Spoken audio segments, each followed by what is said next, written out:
ঈশ্বৰে কিছুমানক বেছি বেয়া বুলি নাভাবে আনবোৰতকৈ সকলোৱে অনুতাপ কৰিব বা বিনষ্ট হ'ব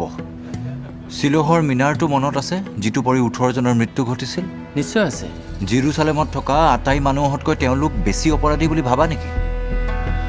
নহয় সকলোৱে অনুতাপ কৰিব বা বিনষ্ট হ'ব প্ৰাৰ্থনানো কি প্ৰাৰ্থনা কি চুলা মই